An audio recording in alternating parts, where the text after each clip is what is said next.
Hey guys, in this video, I'm going to tell you how to run a home service business remotely using subcontractors. So this video is going to cover everything having to do with outsourcing work to subcontractors for a home service business. I'll cover everything from how to find subcontractors, how to onboard them, and then how to manage them on a day-to-day basis. I do this in the junk removal space. We operate in over 40 cities nationwide, and I run it all remotely using subcontractors in all those cities. I'll also answer a lot of your frequently asked questions at the end, things that maybe arise, things that could go wrong. So first off, how does a service business with subcontractors work? So you have a home service business, and rather than using employees and having all of your own equipment and facilities, you use subcontractors who are already in the field, already have their own equipment. You send them jobs that they go complete for you. Now, there are a ton of examples of people doing this successfully, from a guy doing it in the landscaping and tree services, home cleaning, gutter cleaning, mobile car detailing, window cleaning. The list goes on and on. Hopefully, you can figure out pricing upfront ahead of time so you can take payments and booking online on your website, and then that you can send the jobs out to your contractors, essentially making an e-commerce store in the home service business, making it extremely easy for your customers to book with you with upfront prices and a day that they can pick and schedule online.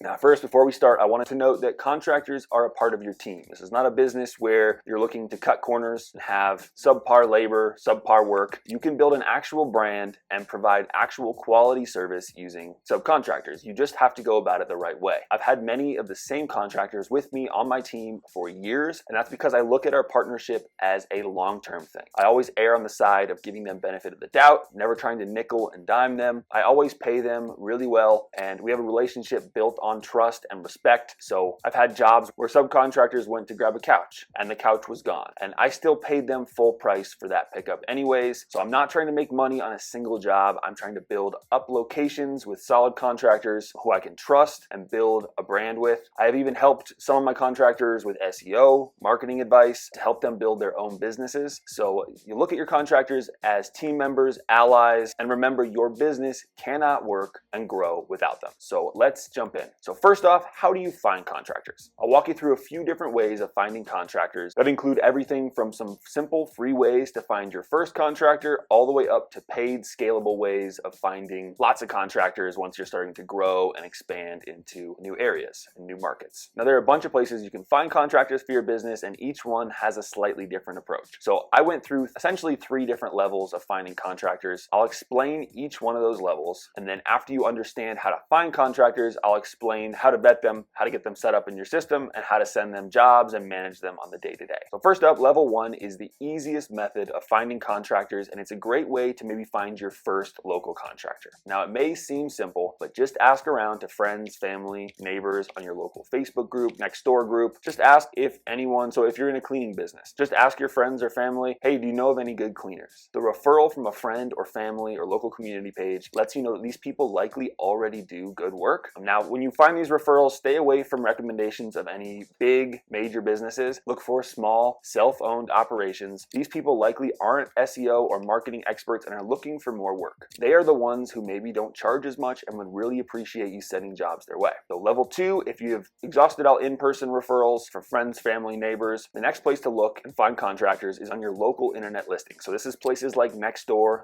Thumbtack, Craigslist, Care.com, Angie.com, even just Google business listings, doing a search on Google and seeing which business listings pop up. So search through the list, whatever platform you're on, and pass over the big companies with a ton of reviews and go down to the ones who are less visible, who are likely looking for more business. These people are going to appreciate you reaching out to them, and if they're on a place like Thumbtack, they're paying for leads on there anyways. So a lot of them are definitely looking for more business, and you can reach out to them. I'll show you exactly how to reach out to them. I'm going to do one more level of finding contractors, and then I'll tell you what to say to them once you find someone who's promising. So then level 3, the next level is posting your jobs on Indeed.com looking for contractors. Now, this is more sustainable. It puts you in the driver's seat actively searching for contractors. This is what I do with my junk removal business. We have over 5,000 contractors in our database. So if you're expanding quickly and need lots of workers, you can put posts on Indeed, and you'll get quite a few people contacting you about those jobs. You want to be aware that you won't have all the social proof that you have in places like Thumbtack or going off a referral from a friend. So interviews and trial jobs are essential here to make sure they do good work and are up to your standards. But you will still find people who slip through the cracks, end up not working out. You're playing a long-term game here with Indeed and a numbers game here with Indeed. So eventually you'll find awesome workers that will become your star contractors in certain locations. You just have to sort through a lot of them to find those people. So So now that you know where to look for contractors, what happens when you find someone who's promising? What do you do? How do you reach out to them? So you find a contractor who looks promising, you want to reach out to them. Here's what you do. Message them or call them directly. Say something along the lines of, hey, we're a junk removal hauler in the area. We're expanding quickly and we're looking for a few extra drivers to take on some jobs for us. I saw your Thumbtack listing or I heard about you from a friend and just wanted to reach out and see if you're able or looking to take on any extra jobs for us. Just a heads up, some people may be rude, skeptical, think you're trying to scam them in the beginning. So I always try to include something like, hey, I'm the owner. Here's our website if you want to check it out. Feel free to email me or call me directly if you have any questions. Just be real and add a personalized touch whenever possible to let them know that you actually looked at them specifically. You're not just sending out a generic email to a ton of people. That you actually looked at them specifically and you're serious about working with them. Maybe you can address something that's in their listing or something about their business that stood out. They'll probably ask you about pricing right away.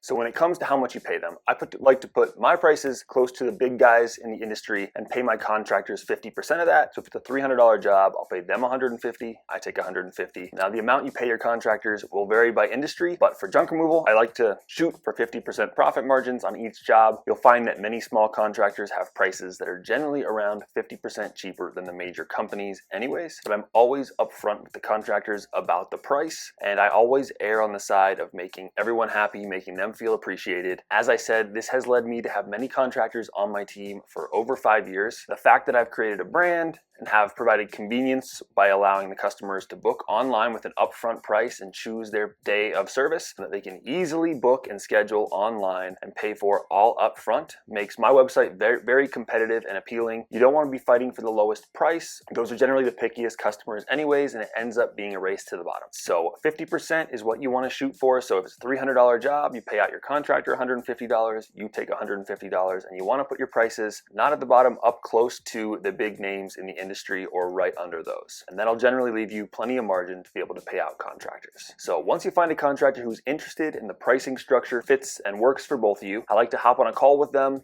ask them a few simple questions. So like, how long have you been in the industry? What areas do you cover? How many jobs can you take on? Also be sure to encourage them to ask you questions about how the process works, how they'll get paid, which we will cover later in the video. You want everything out in the open up front, so nothing comes out later that's a deal breaker. You can tell a lot from this simple call. So how do they respond? Are they excited to work with you? Are they motivated to take on extra work? If everything feels good, if your interview call goes well, then you want to do a simple background check, and there's a lot of places online that you can do this on, and then send them on a trial run. So I always like to pay them for this trial run. If it's a local contractor, you can send them to a friend or a family member's house and see how they do. If it's another territory where you don't know anybody, you don't have any friends or family, you can reach out to an existing customer or someone who books. You have a new worker doing some training and you'd offer them either a free or 50% discount on a cleaning or hauling in exchange for their feedback on how that worker does. This money spent upfront is going to help you weed out poor quality contractors and make sure you have people who are doing good work. Now, we will cover how to deal with preventing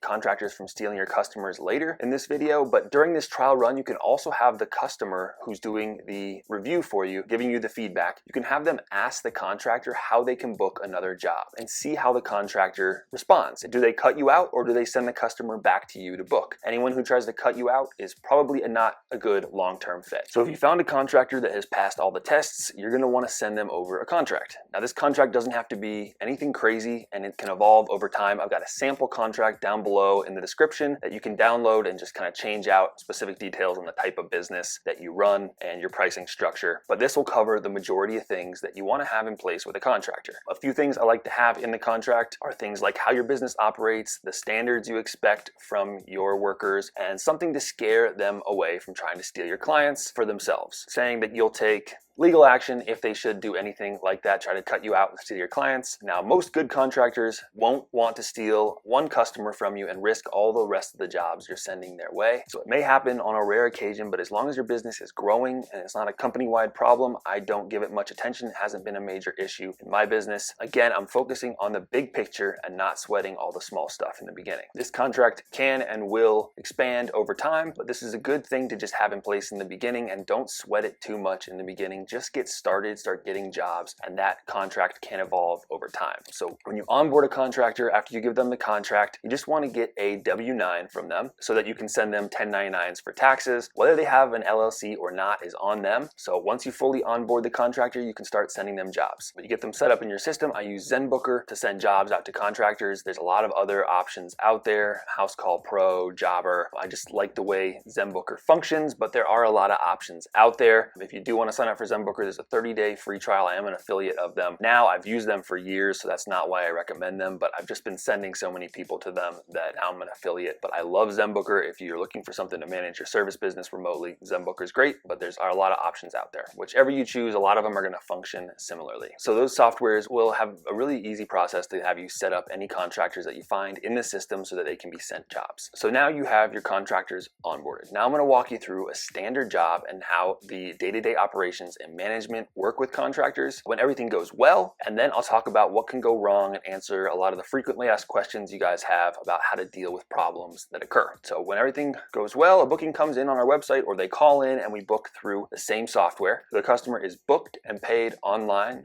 with an upfront price. We accept the payment through our website. The payment is authorized but isn't charged until the job is complete. So that job, after it's booked, shows up on the back end of our software. As I said, we use ZenBooker. There's a lot of other options out there, but you'll see all the customer details on the back end. We have set service locations for all of our subcontractors. So then when a job comes in, we can either manually offer the jobs to contractors in that area, or it can automatically send out the jobs to contractors. And ZenBooker lets you prioritize certain contractors over others. So contractors that are closer to the job, or if you like one contractor maybe does better work than others, you can prioritize that contractor and see if they accept it. If they don't, then it can be sent to the next contractor. The contractors will get a notification on their phone via text or email, which they can choose how they want to be notified, whichever they prefer, and they can accept the job. Now, only certain details that you select can be shown to the contractors. So before they accept the job, they're not going to see the phone number and the address and the name of the customer. So they just see the town the job's in and maybe just the details of the job.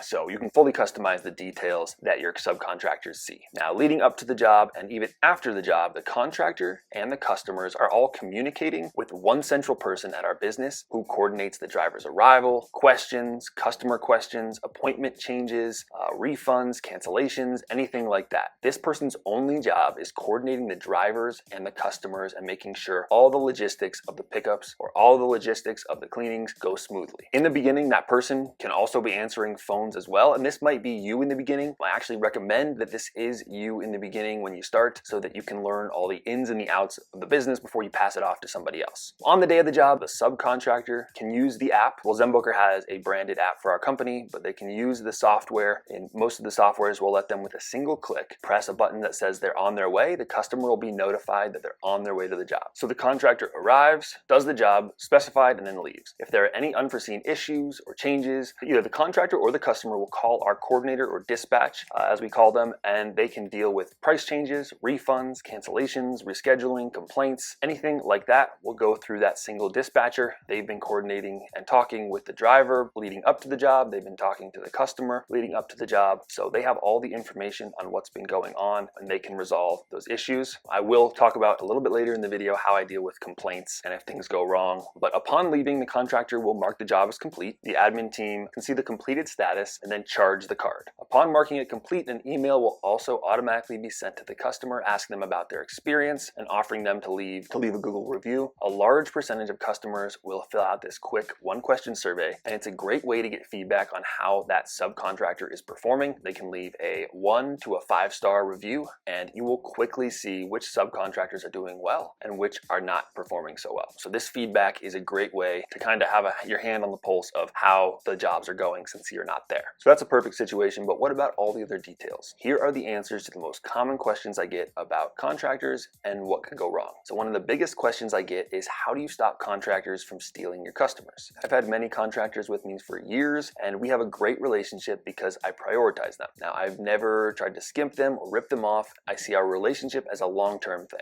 So the good contractors who you keep are smart enough to understand that you are sending them lots of free work. In general, they don't want to steal one single customer and risk losing all the future jobs you send their way. Also, this is what test jobs are for. Have the person who does the test job, the reviewer, ask them how your potential subcontractor can book another job with them. If that subcontractor doesn't doesn't send the customer back to you to book and tries to cut you out and have them book directly with them, that isn't going to be a good fit. Now, if it's in a city where you don't know anybody, you can just give an existing customer or a client a free or a discounted job in exchange for their secret shopper style review of your team. But what if someone does steal your customers from you and you find out? What do? Just fire them and move on. The same thing could happen with employees of a company as well. Employees take jobs on the side all the time. It isn't just contractors, but you don't want to spend too much time stewing over someone stealing one client from you. Just fire them and move on. And that's what the trial jobs are for in the beginning, to vet contractors and hopefully find the ones who are going to work out. When they show up to a job, what should they be wearing? What if they're not wearing your gear? Most home service professionals who show up at your house or my house, say a plumber, a lawn care worker, gutter cleaner, don't have their own branded clothes. They're just wearing regular clothes. And this is what you want your subcontractors to do, is just wear regular everyday clothes and come in a regular everyday truck. So I do send some of my junk removal team members a t-shirt and a hat that they can wear. This is usually people who have been with me for a while, established contractors who I'm sending a lot of jobs to. I'll send them something easy to put on for my jobs, like a t-shirt or a hat. And many of the ones who do a lot of jobs for me are happy to wear that branded gear. Makes them feel like more a part of the team. But if they do have a huge branded truck and insist on bringing their branded gear to your jobs, then maybe you just don't hire that person anyways. How much do contractors get paid and how do you pay them out? So in general, we pay contractors 50% of the job and we take 50%, as I said before. So if it's a $200 job, pay the contractors $100, we'll take $100. Now this can vary slightly depending on the job and the location, but this is a good number to shoot for. And so we send our contractors payments in a variety of different ways. Today, we mainly send them payment through Gusto, which gets paid out every few days, and it automatically does the onboarding, the 1099s. When I started out, I just paid our contractors manually with things like Venmo and Zelle, and then just manually did 1099s for taxes, which is definitely a great way to start. The most important thing is just, do you have quality contractors who are out there doing the work? You can get the systems in place later, but you can do it manually at the beginning. Just make sure you get a W-9 at the beginning when you onboard them for taxes, and you send them 1099s at the end of the year for how much you actually sent them. So what happens if the contractor doesn't show up? What if the customer is mad and wants a refund? What if they don't do good work? This is the same thing as employees. This is a long-term business for me. I want people to be happy. So I'll happily lose money on a job to keep people happy. When anything goes wrong, I'm quick to apologize, take blame if it's our fault, and refund the customer or make it right. Occasionally something will happen where a contractor will fall off the map and leave you hanging. Mostly this will happen with like a new contractor, which is why vetting them is so important. But people actually tend to be way more understanding when you're just upfront and honest about what happens. So saying something like, hey, we have a new worker we just hired and it looks like he left us hanging. This isn't typical of our company. I'm so sorry. I can either fully refund you right now or send someone else out there as soon as possible. We have multiple contractors in each area, so if one falls through, we generally have a backup that we can send out. But if you're just upfront and honest and try to make things right, most people will be understanding. And that's the same with really any business out there, whether it's employees or contractors. So how does insurance work? What if the contractors break something? So insurance is actually pretty simple. So you'll get, for yourself, you'll get general liability insurance. There's some really simple companies out there like Next Insurance. I'm not an affiliate of them. I just think they're really easy to use. You just have to make sure that you select that you don't have any employees and you don't have any trucks, because the subcontractors are not employees and they're using their own trucks. So each of your contractors should have their own insurance, and anything that happens on a job will default to their insurance. Your liability insurance is just to cover you for any major unforeseen issues that occur, but anything that happens on the job is going to default to your subcontractor's insurance. Do contractors need to be licensed? Well, I like my contractors all to at least have an LLC. They don't have to. They can operate and do jobs independently as themselves. For example, this is true with Uber. Uber drivers are subcontractors, and most Uber drivers do not have an LLC. Now, obviously, if your business or trade requires other specific licenses, your contractor should have those, but they don't need to have an LLC. So when you onboard them, you just need to get a W-9 from them, like I said before, and send them a 1099 for taxes. Whether they're an LLC or not is on them. So I hope that was helpful and answered a lot of the questions you guys had about operating a service business remotely with contractors. Let me know if there's any other questions you